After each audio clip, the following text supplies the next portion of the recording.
or to the channel, Trucker Rod and the S.E.E. channel. And it's Tuesday evening. I have lost track. It's 3 straight days getting beat up in the snow and cold. So before we get started in discussions, if you could like and subscribe to the channel. We are trying to work at facilitating to grow the channel, hit that 1,000 subscriber mark, and get us to the next platform. So, and that being said, I have another channel, RK Auto Detailing. I've got that in many of my videos. I'll make sure to I get that link down below. But what we're doing between the two channels is just having a race to see who gets to 1,000. That 1,000 subscriber is going to receive through Jack's Wax. It's a company I use in my detailing. They're out of Columbus, Ohio. They're not sponsoring me. I've just been using their products for quite some time, and they're close by to me if I have an issue. They've always picked up, and they've always handled any dilemmas I've had with what I'm doing, or if there's a product, you know, I got a question on, tech specs and all that. So what I'm going to do is get one of their mystery giveaway or gifts. I'm just going to put everything in a Jack's Wax pail through them and have it shipped to you if you're the 1,000 subscriber. So that's what we've been working at and trying to get accomplished. So far we've been able to get this channel to live stream in the last 9 months now. So that all said, being Tuesday, I'm here at the Walmart in Bluefield, West Virginia. Been a blue sky day up until I got up here. It's a little overcast. I've got to go up into back up into the mountains on this side of West Virginia compared to where I was last night. I left Sunday. Everything went pretty well, getting out of the yard, getting down the road. Michigan, Indiana, Ohio, up to Pittsburgh was smooth sailing. No issues, dry roads, no snow. And why I'm saying up to Pittsburgh, you know, my region or territory has expanded, so I was working my way towards Philadelphia, and once I got past Pittsburgh on I-76, probably about 30 miles past Pittsburgh, yeah, I got in a heavy, started with snow flurries at Pittsburgh, but then I got in a heavy wet snow, and it just increased. And obviously, as you're going up 76 into more of elevation towards Harrisburg, the heavier it got. Snowplow trucks were out. So what had happened is westbound PennDOT state plow truck was on the inside lane coming, you know, my way. I was just taking a lane and holding it there. But the way the curvature of that plow is, the rock kind of went up and just flung, and it just sailed over the cement median wall. And as you saw in the thumbnail, that was my windshield as of Sunday afternoon. A tennis ball sized rock hit that. It threw glass shards up on the dash. I stuck my head over towards the doorpost when I could see it coming. I couldn't swerve. You know, you can't do anything at that point and just let it happen. So I just continued on. I wasn't in a situation where, you know, pulling over in that snowstorm, slippery shoulder condition. And the thing of it is, there was a lot of trucks that were doing the pull-offs on 76. They were basically either taking a 30 or shutting down right there. The travel plazas were slowly filling up. I got up to outside of Harrisburg, between Breezewood and Harrisburg at one of the travel plazas where I shut down. Assessed everything and figured nothing could be done on Sunday, but that led into Monday. So yeah, I was dealing with a lot of snow up to that. The truck was running about 200 degrees.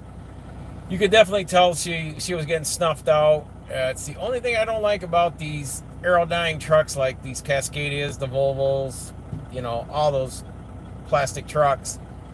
That wet snow was building up in front of the bug screen, and by the time I got to that travel plaza, I could tell she was just, you know, trying to get all she can out of it, because I was finding that it was harder to pull in the hills going up 76. So I flipped the hood up. I had to clean the hood up. I mean, I had so much snow accumulation, and the wiper blades and everything down in the cowl underneath the wiper blades. It's just so much snow had built up, and cleaned out the grill, just wiped down my mirrors and that so I could see in the morning.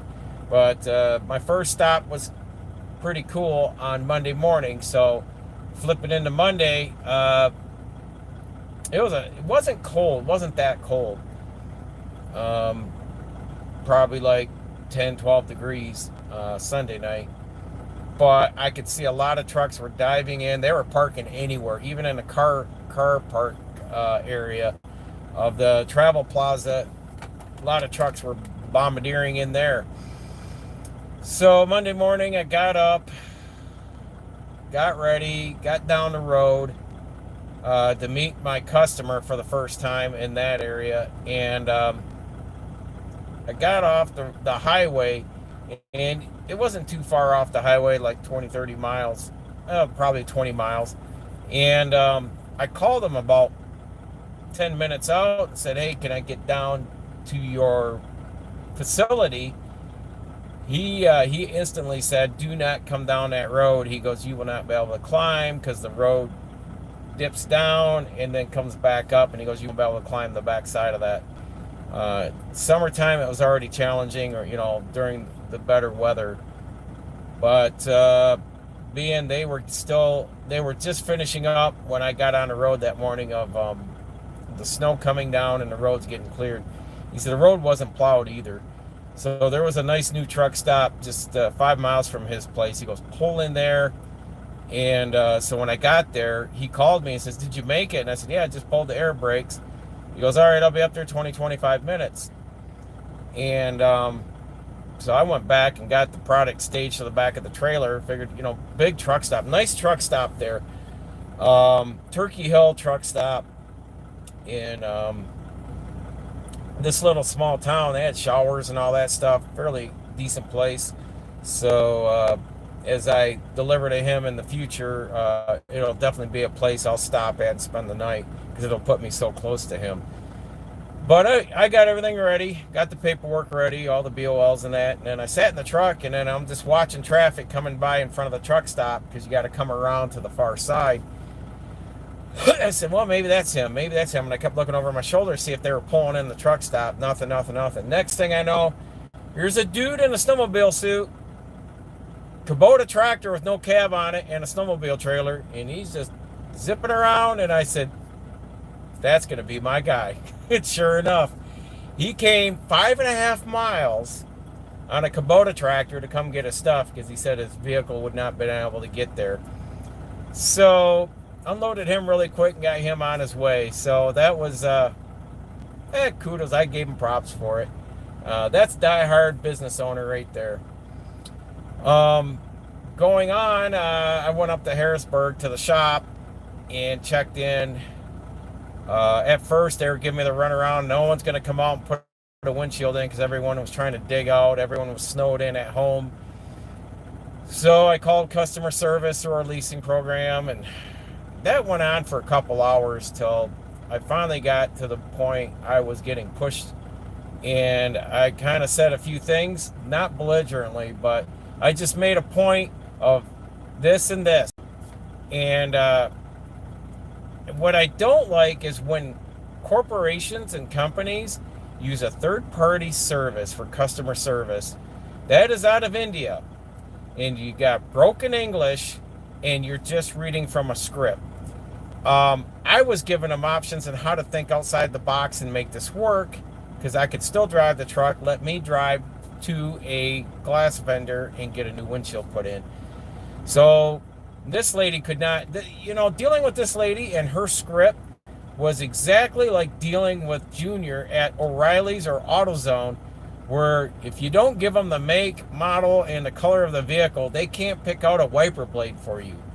And I just said, look, all you need to do is just tell me who's got a windshield in stock, what's the nearest town where I can get in and get it done. And that was just totally outside their parameters. And that lady, I was just melting her mind on this. And I would love to get with this corporation that we lease our trucks from and really tell them what I think of it and how they should change it, because I know there's a lot of drivers out there that don't know their ass to a hole in the ground. And I just, being a licensed mechanic and everything else I've done, I said, I'm giving you options to be able to get this windshield in so I can get down the road. So I ended up, the shop I was sitting at this whole time, they handed it back over to that shop, and that shop, they ended up calling these guys and probably paid them a premium price to come in. And they came in, popped the windshield, took them about an hour. So definitely was probably a mess and a half, because that windshield was so busted up from top to bottom. And just, as you could see in the thumbnail there, it was pretty well toast. Surprising, my blades still were wiping on it. And it still was holding somewhat of a flat surface, other than down where the rock had penetrated. But got on the road. That would have been about 2 o'clock in the afternoon yesterday, so I only had one stop off. I was supposed to have 2 done by that time. So coming out of Pennsylvania, I got to cut across the Appalachian Mountains to get to my next stop. And that all being said, I had to take roads. And I'll just not really, like I said, we don't advertise what we haul, what we do, or pretty much I'll give you a general facility area, but I don't pinpoint any of my customers out and jazz like that. But I did take I took 81 to 70 to 68, and then I got on the 220, and then from there I just working my way across like a southwest way up the Appalachians. I'll tell you what, once I got on that 220 and that thing started going from hairy to sketchy to holy cow, I would not have answered any phone calls, because once the sun went down, it got dark. So once I came off a 4-lane to a 2-lane, basically the road, and I didn't have to put my high beams on, but the road was like a V cut in the I want to say caverns, but the mountains where they cut through the mountains, you could just see the snow going up in a V, and all of a sudden it would just make this hard left or hard right. But most of that stuff, once I got to the 2-lane, was 9% downhill grade. So with that, I put the transmission, I pretty much held the transmission in 7th gear, 20 to 25 miles an hour, and that's all I could do. And this would be 3-4 miles at a time, flatten out, and it just went on for quite some time, to the point I was starting to get really pissed, because I was thinking, how much more descending can I go?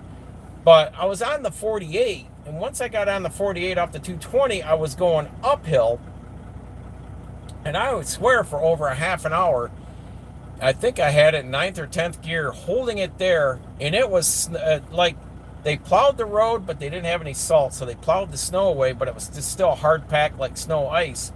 But just going up like that for over a half an hour, and doing about 45, 50 miles an hour, and I was the only one going westbound on that road, and for the whole time till I got to the 33, I think it was. Holy cow! It was that wasn't bad, but once it got dark and I started having to do that at 9. I think it started when I got to the back side of that 33 there on the 2-lane. Then the downhills became 7%, And you started respecting that more than the 9%. But that went on, I want to say I fought those roads for over 2 hours. And most of it was in the dark, running my high beams, which I rarely do. But I needed to know where the next turn was so I wasn't, coming up on the turn too quickly and having to knee jerk the wheel or anything like that. But we got to our destination and my clock zeroed out just as I was pulling the air brakes. So I just made it. Stressed? I don't want to say I was stressed, but dealing with the customer service to get the windshield and just the driving, I think just the whole day was just dealing with stuff. And I'm just like, I just didn't want to be, definitely wasn't in a mood to shoot a video or anything like that. But I took a minute, and it was funny, I was post-tripping, getting the trailer locked up at my destination there, where my safe haven, where I spend the night, and cleaned my mirrors and window and all that jazz. It was just salt dust on there, but I just wanted to get the haze off from them. And I said, man, it's awfully cold. So then I went in, once I was done and logged off, I went into the local Walmart across the way, and I noticed everyone's just bundled up and complaining. And finally I look at my phone and pull up, it's -6. And this is like 7:30, 7:45 at night, and it's -6. At the top, it's probably one of the more peaks of West Virginia in that town. So go in, I got a case of water because I knew I was getting low. So got to bed about 3 o'clock in the morning, and the S.E.E heater that heats the sleeper, and that thing's running. I have it set at 93 degrees. And I had that thing, it was just roaring. It did never stop. Like, it gets to a point like a thermostat and it'll turn off. It never stopped for a good 6 hours. And I finally got up and said, it's too freaking cold in here. So I fired the engine up. And to get the cab and the sleeper, it warmed up by 4 o'clock. But I looked at the temp at 3 o'clock in the morning, -16. -16 degrees. And they just gotten, at that town, they had just, before I got there, like half a day before I got there, they had already gotten dumped a foot of snow. They don't have the infrastructure or the equipment to handle all that. Therefore, I had talked to the people, said, hey, I'll be there first thing in the morning. I'd like to unload an hour earlier than I normally do because I'm half a day or more behind. So they were already in at 6. I called the place and I said, hey, where are we going to unload? Because they said don't come out to our warehouse because their 4-wheel drive trucks couldn't even hardly get out of there and stuff like that. And they said, just unload across the street. And I said, hey, that parking lot across from your business, is that plowed? Because I'm not going to try to ram this thing in there. So yeah, they said it's plowed, but boy, I had to drag the trailer when I turned the corner. They didn't open the intersection up enough, and I had to pull the trailer over through a snowbank. When I got in there and got turned around, there was plenty of room. But -16, I didn't even try the lift gate. And this is a brand new trailer. It's 2 weeks old. And I turned it on and just buzzed it. And I could tell the pump was just going to spin in the oil. The oil was so thick at -16. I said, I'm not even going to try. I said, let's just hand load everything down on the ground, which we did. Or they backed the truck up and we unloaded it down into the truck. But I haven't used the lift gate yet. And then today, as the day progressed, I got into Roanoke and stuff like that. It still stayed, 15 degrees.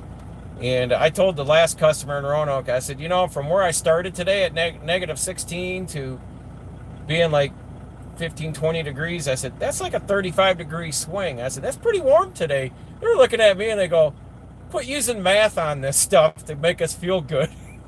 So, yeah, so I left there. Now, the customer, I would have normally gotten up here and unloaded today. I called him to say, hey, I can be up there at this time. And he goes, don't, we're closing now. The town I have to go out, and it's up uh, northwest corner of Virginia, and just bordered up right by McDowell County there in West Virginia, like from Bluefield. It's northwest from here. They said between the snow and the freezing temps, their infrastructure can't handle it up there. Everybody, all the businesses and all the residents are fighting the cold with frozen plumbing and lack of heat. And like a lot of them, their heaters just can't keep up with cold. Their houses are probably drafty because they're not used to this. It's a pretty good, strong onset of the cold temps and the snow and ice.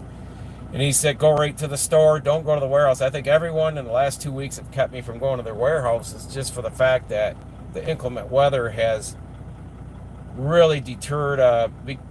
Down here, compared to me being from Michigan, you know, it's just an army of plow trucks and salt out there every time a flake of snow hits the ground. Here, they can't, they're limited. They have limited resources because they don't get this like we do at home on a continual basis. So he said, just go right to the main store and we'll just unload you there in the parking lot. And he said, pay attention to how the road is, because I don't know if you can continue going north on that road. You may have to come back down. So we'll see in the morning. But I'll tell you what, that mountain pass on those icy roads, and you can't see far enough other than what your headlights are giving you. You can't see what's coming ahead. So I had to really be, as I said to my spouse, I said, really, in the end, slow and steady wins the race, because then you end up finishing. But boy, if you're pushing it and rushing it, either you ditch the truck or you, create damage or something, and can create not only harm to the equipment I have myself, but to others around me. So I just took my time and I said, it is what it is. If I go over on my logs, I'm in a situation, I had nowhere to go, but I got there in time. In my travels up through the mountain passes on those icy roads, there was a Mack Anthem pulling a curtain trailer, and as he was making the turn like this, and when he was making the turn, because there was a gas tanker truck, gave me a heads up. He goes, there's a truck ditched laying on its side. His trailer must have got sucked into the ditch, and it just pulled him over right on his side. He had his four ways, lights on, everything. So he was tipped like that in against the mountainside, but the wheels were down in the ditch on the passenger side. So I was able to get around him because there was a spotter on the other side, so they waved me around him. I got around him, so thank goodness for that, because if I had to sit for that, then I would have had to find a place to stay prematurely. And there wasn't a lot of options on my way to that town, so that's just chalking one up to say, this is going to be good campfire stories, things I've done and seen and jazz like that. But I'm going to be very cautious about, if I got to take that route that way again, I may take a more well-traveled route instead of taking me through. It's still a state highway, but it was just a narrow path of just getting A to B. I would not have picked that if I'd have known that's what I was getting into. So that was my first time through there. And hey, chalk it up, because I got to experience it. I survived it. But I used all the hat tricks and experience that I have under my belt to make sure this truck and me got to where I needed to be in a safe, timely fashion. So that's what matters at the end of the day. But I did not do anything illegal, and nor did I take any illegal routes or roads, just so anybody was to see this later. But anyhow, everything else has been going good. Get these guys unloaded. I should be all but my last stop. I'll have to probably kick off on Thursday morning. And I wasn't planning on being done till tomorrow afternoon. So, to be honest, it's half a day for the windshield incident. Take the windshield away, I'd probably be up in northern Kentucky right now having this discussion with you. But, things happen on the road. And that's the thing we endure as truck drivers out here, is we're challenged all the time.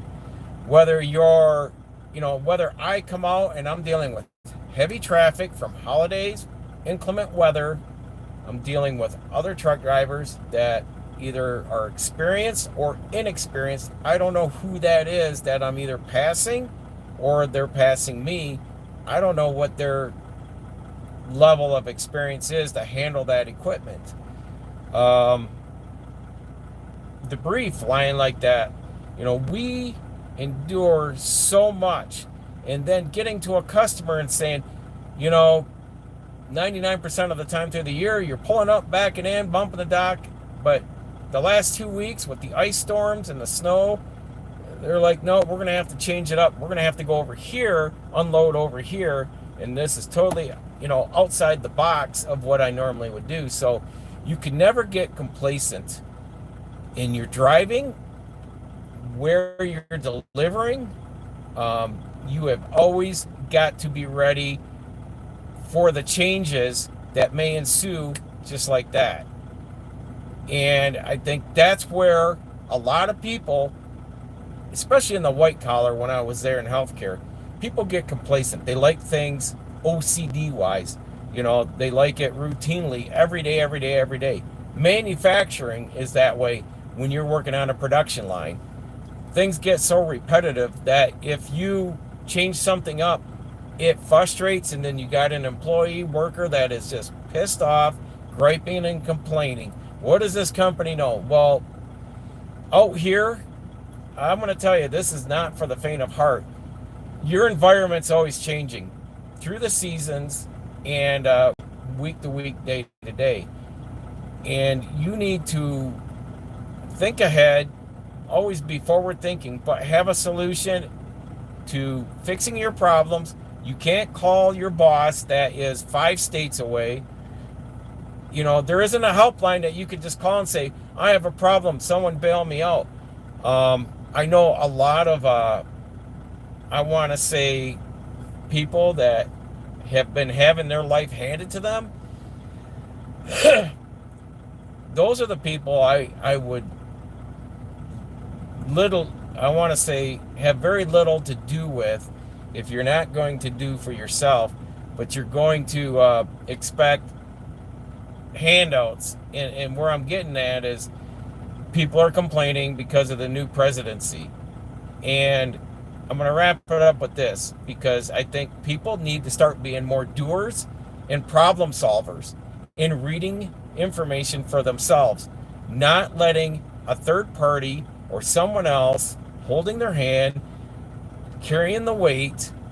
And I think America has got to step out of this complacency and in their routinely stuff.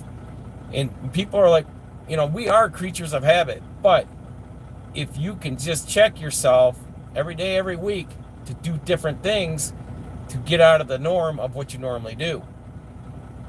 And people have gotten that way for so long that they will fight, argue, piss, moan, and cry to get their own way and never change. They don't like the routine changed up, and they don't like the world changing, but it is a ever-changing world out there.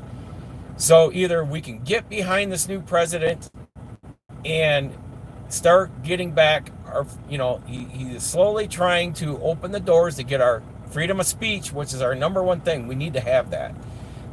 This misinformation propaganda and disinformation propaganda that's been ingrained, you keep telling a lie over and over again, it becomes the truth to many people. So we have to start recognizing things. We need to read and understand the Constitution. I'm almost ready to get like one of those pamphlets, like a Reader's Digest with the Constitution, and just start going over stuff with you guys on, breaking down the Constitution, every bit of it. Because I think we all need to go back, reread our constitutional rights that our forefathers gave us. But we need to push that we have those rights. They're put there for a purpose, and we need to have put in place to try to control us. and take away our liberties and civil rights. So you need to start standing up for yourself. We need. All right, here we are. We're still here. Somehow I pushed the button because stuff comes up. So thanks for hanging out. Sorry for that. So just stand up for your civil rights, liberties, and freedoms. That's what America has been, and that's what I want to go back to. Is I want to be a free thinker. Give me the information. Let me read it. Let me decipher it. Let me make a judgment on it. Don't try to shove it down my throat and make me, buy it and believe it. We've just had bad actors for many decades. So we need to stand up and start being Americans. And I think that, there's many things that just people getting that the free ride, if you're coming across the border and you're getting handouts and all that, all that stuff's got to stop. You and I have been here long enough. We've, people on this channel, you've worked, you've earned your right to have a paycheck, but yet everything that the government takes out of your check in the form of taxes is being given to someone else that's just jumping over the border. I don't think that's right. But that's my take. I'm not going to get political on here on that, but we need to stand behind. We need to hold fast and strong on our constitutional rights. And if we don't know all of them, I think we all, myself included, need to start learning the Constitution again and get reintroduced to it.